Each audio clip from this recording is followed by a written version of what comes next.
Hello everyone, I'm Dr. Shireen Saini and welcome back to What After Dentistry.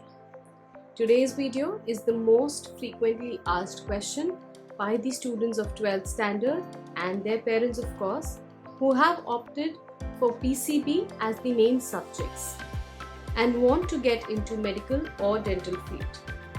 Questions like, is dentistry still a good career in India? Should I opt for BDS if I don't get an MBBS seat? Are the BDS doctors jobless today? And so on. So all you students and parents who are still struggling to find an answer to this question, then this video is for you.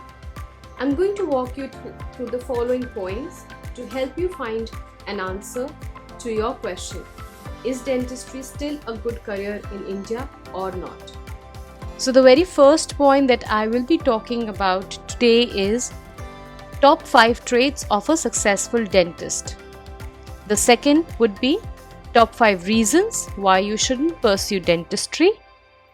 And third, tips on how to excel in dentistry ahead. So today's video, we will be revolving around the top 5 traits of a successful dentist.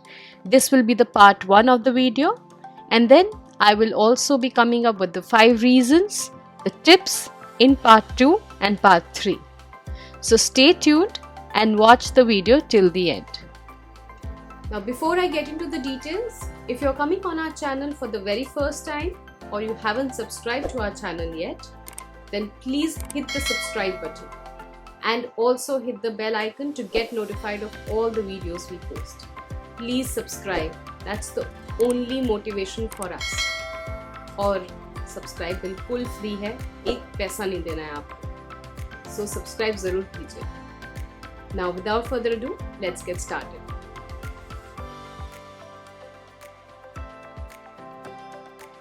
So the traits that I'm going to talk about, these are those traits that we generally see in a successful dentist. Now success for every person is a very individual thing, but still these are some common things that you will you will be needing when you start working in your career as a dentist.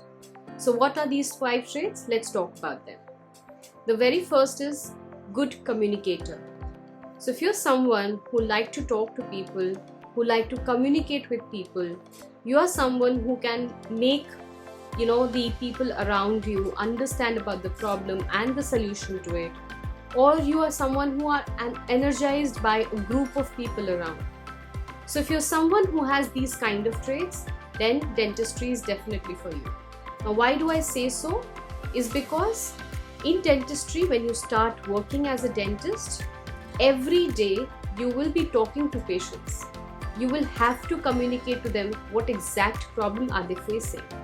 And not just the problem that they are coming up with. You might be finding out that if a person or a patient comes up for say a toothache, and while you're examining the patient, you will come to find that along with a caries tooth, the patient also has certain other ailments, like they might have a plaque or they might have grade 1 calculus, which they are not even aware of. So you will have to communicate about all these issues, all these problems to your patients. And you have to make sure that they understand the problem and the solution that you are identifying for them in terms of the treatment plan that you will be prescribing. So that is why a good communication skills is something that you should definitely have. And if you don't have that, then start working on it. Start building your communication skills. Talk to people, communicate with them. Try to convince or try to make them understand about the situations that they are into and the possible solutions that one can always find. So yes, the number 1 trait is being a good communicator. The second most important point is having good analytical skills. Now, how do you identify this? What you can do is go back a few of your educational years, especially when you were in 9th and now when you're in 12th. So all these 4 years, analyze or identify or try to think about certain events or situations that might have happened in your life, and how do you react to these events or these situations? Did you react to the situation based on what you felt in that moment, or You did some analysis, you did some thinking on it, and then you reacted. For example, suppose you need to buy a product that can be anything, say a mobile phone, right? And when you buy a mobile phone, what do? You just buy because you want that one particular product or that mobile phone that you have decided for yourself because you saw it with somebody and you liked it, and that is why you want to buy it. Just because you like it, that is why you want to buy it. Or do you always analyze, weigh the pros and cons of that product, you analyze that whether you actually need that product or not, and then you buy it. So how do you buy a product? Anything. And basis that, you need to identify whether you have these analytical skills or not. So if in major cases, if you are applying your thinking abilities, your analytical capabilities, then in that case, you should go for dentistry. Why again? Because on daily practice, when you start working as a dentist, and not just after passing out, but in fact when you start working in your clinicals, which usually starts in 3rd year of dentistry, then you will have to apply these analytical skills. So whatever theory you have been reading, you have been learning and acquiring the knowledge, you will have to apply that theory into your practical or clinical work that you will be doing. And let me tell you this, whatever we read in theory, we acquire that knowledge theoretically, when we have to apply it practically, there is a lot of difference between the two. So that is where these analytical skills or thinking capabilities come into picture, right? So it is very, very important that you have these skills and you're good in thinking, you're good in analysis, you are good in identifying what is best for that particular situation or what is best for that one particular problem that you're trying to solve. So if you have good analytical skills, then you should go for dentistry. The third most important thing, which is very, very important as of now, is the desire to keep growing by learning and adapting to the latest advancements that's happening in the dentistry. Now, let me tell you, if you get admission this year, that is 2021, you will pass out when after 5 years or 4 years, so around to 2025 or 2026 is when you will be passing out. By that time, dentistry would have evolved, and whatever you would have been reading, you would be just doing a textbook based learning. So it is very, very important that besides your textbook learning that you will be doing all these 5 years, you also attend conferences, you also attend the latest programs or learning developments that are happening in the dental field, and not just stick to this textbook based learning that is being taught in the colleges.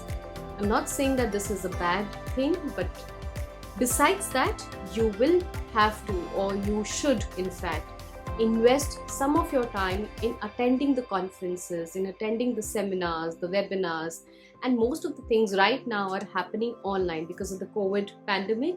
So most of these webinars and seminars that we have, they are happening online. So you need to be on your toes all the time. You will have to research a lot on the web, find out the latest events that are happening, try to attend those events and gain these practical knowledge and the skills that the industry experts have developed over a period of time.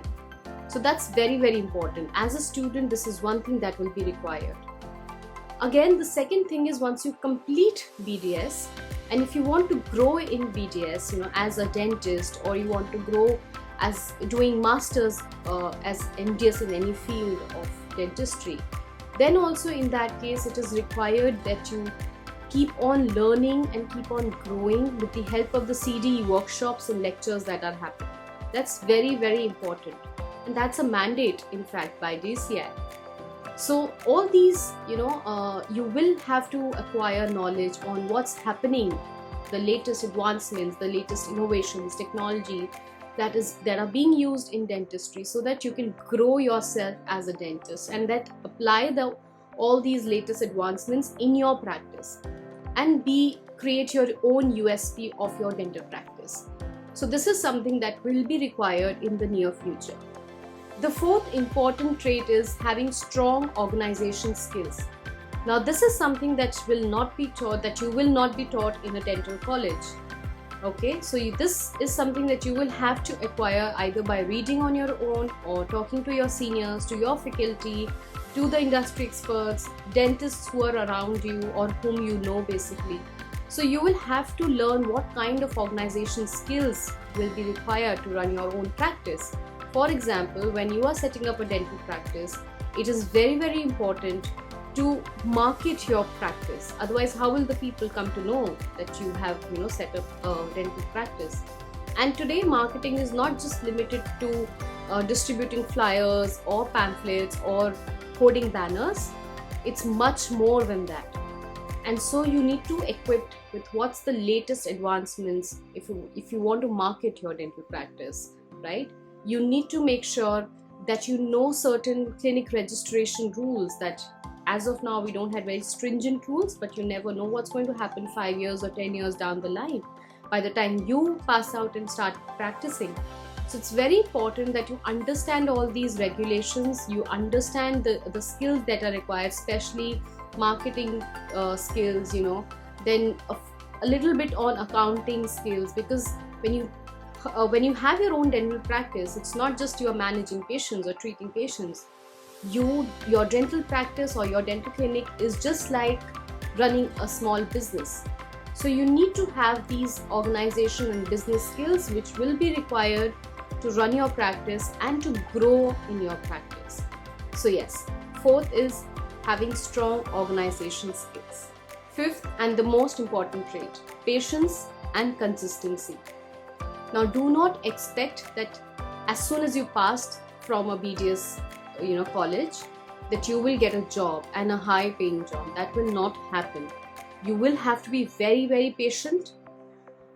And even if you think of setting up your own dental practice, from day one you will not get patients. You will not start having a good influx of patients. That will not happen. That will only happen with a period of as you grow. So that you have to be very, very consistent, you have to be very patient. Give your dental practice or your dental skills at least 2 to 3 years, and then you can start reaping out benefits, right? So this is very, very important that you be patient and be very consistent if you want to practice dentistry. Apart from that, if you don't want to get into if you don't want to get into clinical side of dentistry, then there are various non-clinical healthcare options that you can get through. But again, to get into this non-clinical healthcare careers, you will again have to invest 2 to 3 years of your life in education, and then you will start earning. So you need to weigh out all these prospects that you have, what you actually want to do. And based on that, you need to create your plan for the 5 years that you're trying to invest in your education, right? So this is very important that you have patience and you be very consistent if you are thinking to start practicing dentistry as soon as you are out from BDS. So that's it. I will be ending the video today because it's already been a long video. So by this I end the part 1 of the video, which we talked about the traits. In part 2 I will be talking about reasons, and then part 3 I will be telling you some tips on how to excel in dentistry. So that's it for today. I will see you in the next video. Before that, subscribe kar do, please. It's free, absolutely.